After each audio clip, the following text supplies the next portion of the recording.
Hello friends. So today I want to do a journaling spread which will happen in 3 simple passes, 3 layers. This will be very relaxing, very easy, very fun. What we're going to do is rely on our usual trifecta of materials. So you will want some fine liners if you can get a hold of some pens. Any type is really fine. We'll be using some colored pencils. It does not have to be an expensive artist grade set. And we will also rely on our usual watercolor set. Student grade is totally acceptable for this type of journaling and this type of activity. We will be working in our watercolor compatible sketchbook or on a loose sheet of student grade watercolor paper. You do not need expensive, professional quality watercolor paper for this type of activity. We'll add one thing to our kit that we usually don't use in this class, and what I would like for you to get a hold of is some type of opaque paint.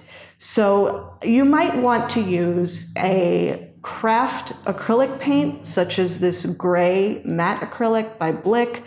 Ceramcoat is one of the craft store brands that I really like. So a white or a neutral or a light color is what you will be looking to use.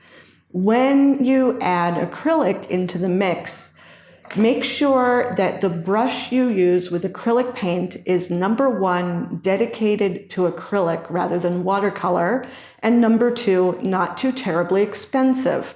Acrylic is hard on brushes, even if you clean them really, really well. And especially with a synthetic brush of any quality, your acrylic paint will stiffen those bristles a little bit so that it becomes less and less useful over time for watercolor. So I dedicate my brushes for acrylic exclusively to acrylic, and I dedicate some of my good watercolor brushes exclusively to the use of watercolor, and this has been really helpful for saving money and saving brushes. In addition, if you do not have craft acrylic paint, there are some alternatives that you can use for this project. Number 1, you could use student grade gesso, which is easily obtained through art supply channels. And the other thing you could use that you probably have lying around is actually chalk paint.